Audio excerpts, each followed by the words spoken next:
Hey everyone, this is Salem Wasteland.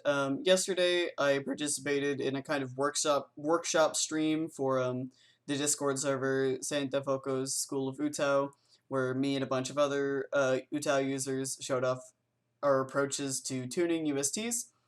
But my audio didn't get captured, so I'm gonna redo it today and upload it to my own channel, just in case anybody's curious what I have to say. So I'm showing off my cover of Gemini Feed by Casanetero's English Voice Bank. Wait, no, sorry. Gemini Feed by Banks using Tero's English. Uh, and the reason that I mentioned the specific voice bank that I used is because when it comes to making covers of English songs, you really kind of have to tailor the UST to whatever voice bank you're using, just because English has a lot of phonetic variation in it. So you wind up with like even two voice banks that use the same rec list are going to have minor differences in like timing, and more often than not you'll run into the issue of like some voice banks have some sounds that others don't, or don't have sounds that others do. For example, Tato uses one of Delta's CVVC English rec lists, sorry, VCCV English rec lists, which differs a bit from CZ's in that it uses Xsampa, and whereas CZ's list has 3 different types of VCs, Delta's only has 2. Delta's rec list only has final VCs and transitional VCs. It doesn't have the kind of mid-phrase VCs that CZ's list does. It's lots of rhyming syllables there. uh, I'll probably caption this video if I remember to. CZ's list also has consonant clusters, which Delta's list does not have. So it's just, differences like that that you really have to keep in mind. Teto's bank also was obviously recorded by a non-native English speaker, so it has a pretty heavy accent. And so some of the sounds sound kind of weird, so I had to do a few workarounds in places, or transcribe the words maybe in a maybe different way than I would have if I'd been using a bank by a native English speaker. But that being said, a lot of what I'm going to talk about is still applicable to any English cover. But yeah, just you really have to you have to know the ins and outs of the voice bank that you're using if you want to kind of push the cover to its full potential.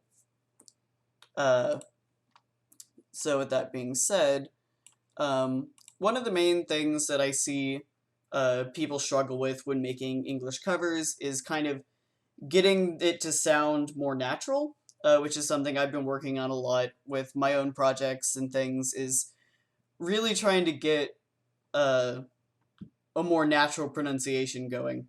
And I feel like part of it is just, when you think of how a word is pronounced, you're going to think of, like, its most accurate articulation. But that's not necessarily how it's actually going to be said or sung. For example, this phrase right here is a really good example. If I were to articulate this perfectly, it would be, "There's nothing of my body left to see." Forgive my singing. But when you sing it more naturally, it becomes, "There's nothing of my body left to see." So you get words like nothing, where if I articulate it, obviously it's like nothing, but when it's sung quickly or loosely, the E gets reduced to an I, and the becomes an n. So it's just, you have to really pay attention to details like that.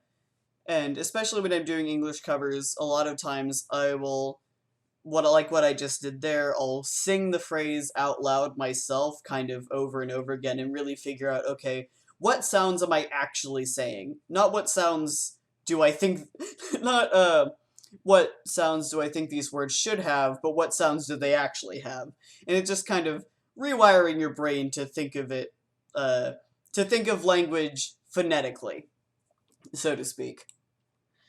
The other big thing about getting English to sound good is really utilizing your VCs and learning the different types of VCs that voice banks come equipped with, and learning when they're like when to use which kind.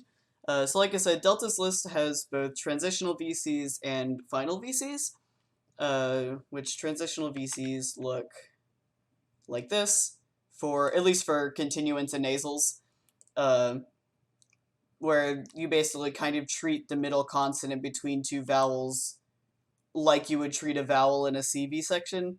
There's obviously a bit more to the OTO than that, but that's a gist, is that the consonant in between the two vowels is what's going to be stretched or looped by the resampler. For plosives like this P over here, you want to capture that silence, that little break of airflow right before the consonant starts. But then for final VCs, you pretty much just capture the entire final consonant with nothing but space behind it. So that's a basic idea. And so you kind of learn those and then learn which ones are best to use in which environments. And a lot of times there's no right or wrong. It's just like trying out different ones and seeing what sounds best with whatever voice bank you're using. Like here I used, even though this is technically a word final VC, in this of my, I still use the transitional V just because V and are both continuous sounds.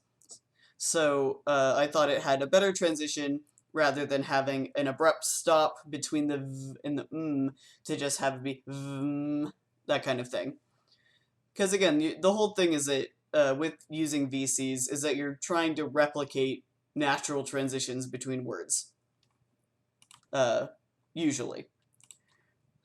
So with all that out of the way, I'm doing pretty good on time, I guess. Like I said, I'm probably going to run later, especially because I'm not under a time limit. But the next thing I do when it comes to like actually tuning is, there it is I will actually reference the singer's vocals in the song.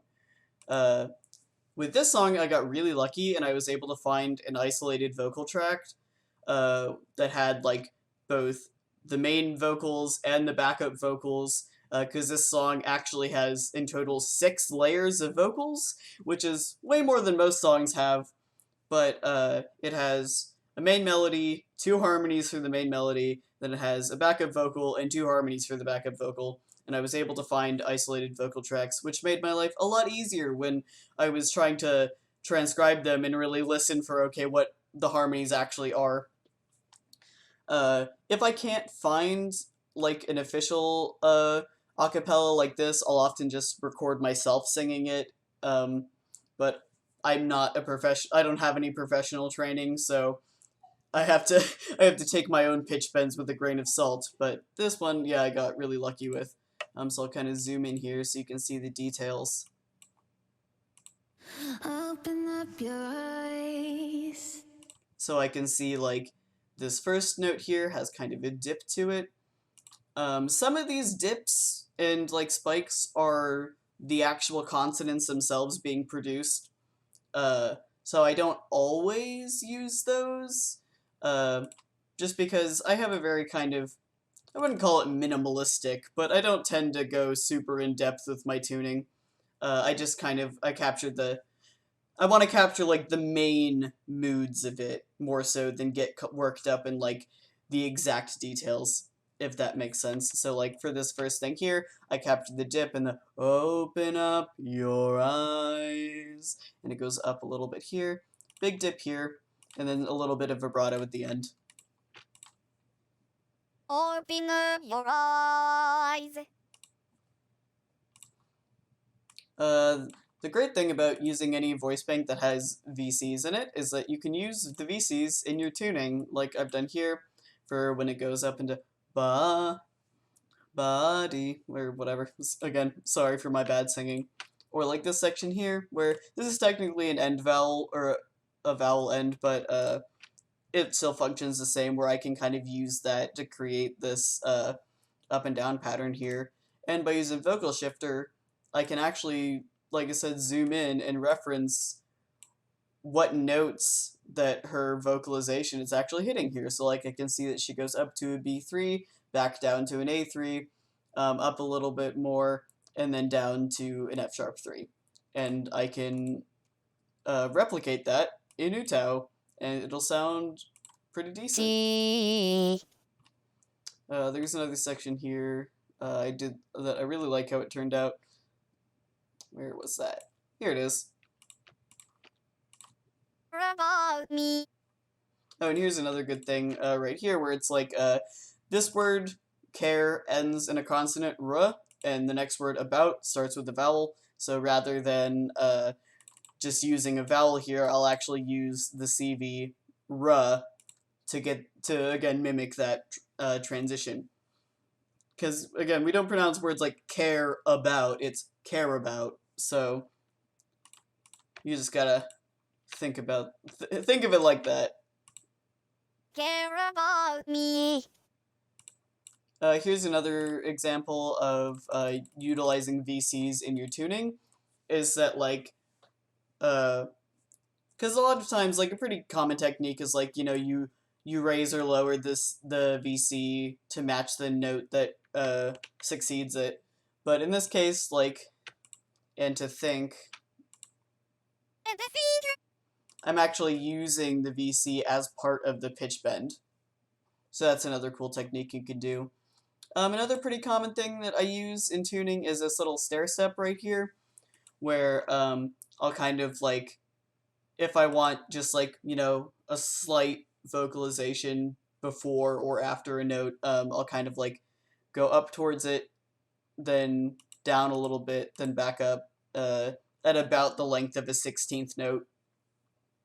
I mean, you can do that descending too, so that's another pretty common technique. Oh yeah, and one last little trick for using English voice banks is that if they have vowel blends in them, instead of using like the normal like IR VC ending, you can use the ER vowel transition. Same with like AR and things like that. It works great for sections like here where you've got kind of this like dip into the next vowel, and in the case of this word, they really are treating that rotorization more like a vowel blend. So it's not hear me. Well, it's not hear me. It's hear me. Kind of elongating it into like 2 syllables. Hear me. And I've also got a little dip there just to give it more little texture. So that about wraps it up for the main melody. For the harmonies, I basically just copy the melody UST. I remove whatever notes I'm not going to be using by kind of highlighting them and changing the region property lyric to R, and that'll get rid of the whole section. It's just kind of a quick and easy way to do it, and that way I don't have to worry about my timing getting off, and I don't have to like retime all of my VCs in my harmonies. I don't usually tune my harmonies, just because, like, musically speaking, they just function more to add texture to the main vocals, and create more overtones in the frequencies, because they're not really the main part that your ear picks up on when you're listening to music. So, and I found that when the harmonies are actually tuned, especially if they have vibrato in them, a lot of times it can create more of like a warbly sound to the vocals that I don't usually want. So aside from like minor pitch bends, my harmonies are pretty much just flat.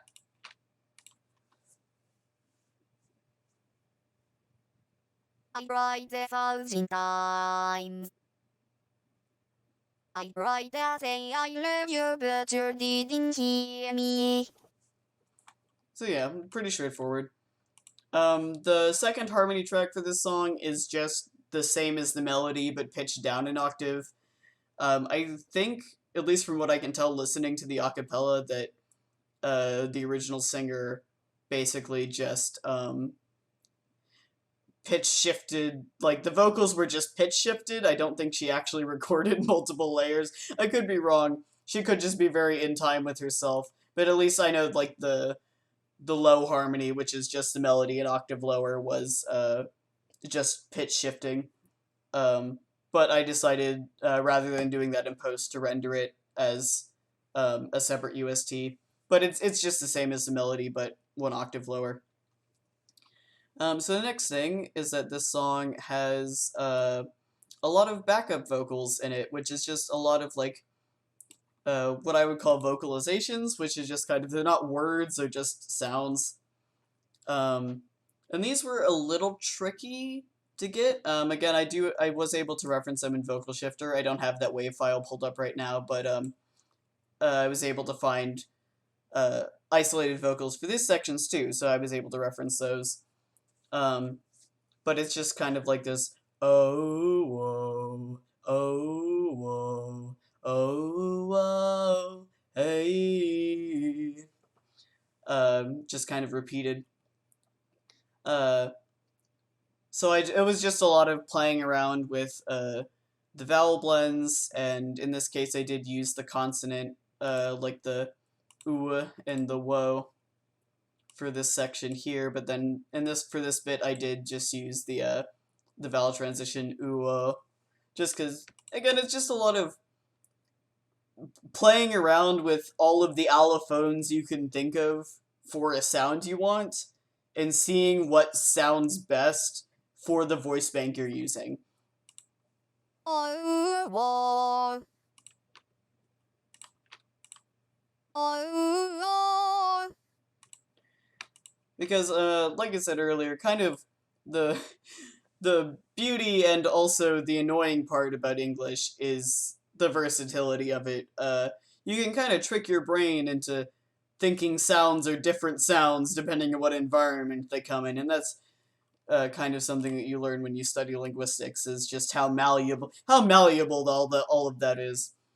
So that means that there's a very fine line between having a kind of very like natural sounding speech or a native speaker sounding speech versus having one that sounds unnatural or heavily accented.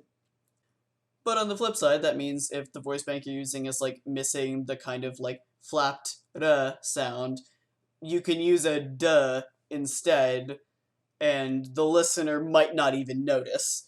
It's just very, very slight differences like that. Another thing is like she has this diphthong here. Hey. Uh, Normally, when diphthongs are extended in speech, you would extend the first vowel of them, so it'd be like hey. But in this case, she actually extends the second one, and even then turns it into a full E vowel, so that's what I've done here. Hey. Teto's is tend to be closer to E anyways, but I think that's just because of her accent. But that's something to keep in mind when using this voice bank. I basically chose her because I like her sound quality a lot, and so I wanted to cover this song, and I also wanted to do a cover with Tato's English voice bank, and so the two just kind of, I just used her for this, and I thought she sounded good. So then in the last section of the song, there's a little bit different of vocalization. This one was pretty tricky for me to figure out what sounds worked best, because the singer is going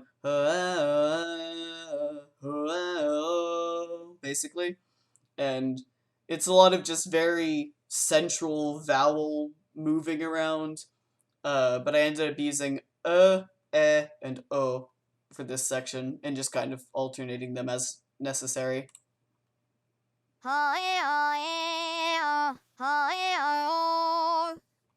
There's also a lot heavier vibrato in the backup vocals than I put in the main melody. Just because, again, it's just very... I keep saying the word vocalization, but I don't know how else to describe it. Last but not least, the final section has has another layer of backup vocals to it, which is just this. It's real simple.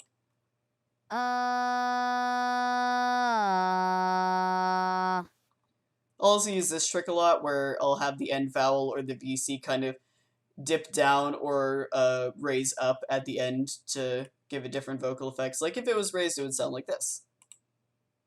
Uh, So just depending on how you want the end of the vowel to be, moving it up or down can change the bit. Changing the pitch at the end of it can give it a kind of more flavor to your tuning. This slide effect right here is deceptively simple. Trying to get the timing of that to sound right was pretty tricky. Just because it goes, so it's definitely an S curve, which most of the pitch bends I use are S curves. I'll occasionally use an R or a J curve. I don't think I've ever used a linear curve, but mostly just because I tend to favor more naturalistic tuning, and I haven't yet really built my own UST with a song that has uh, more heavily processed like auto tune type of sound. So yeah, that's basically it. That is my process for creating USTs, as well as some tips for working in English specifically. Um, if you've got any questions, feel free to drop a comment. Feel free to check out the Discord server and the rest of the stream, which I'll link in the description.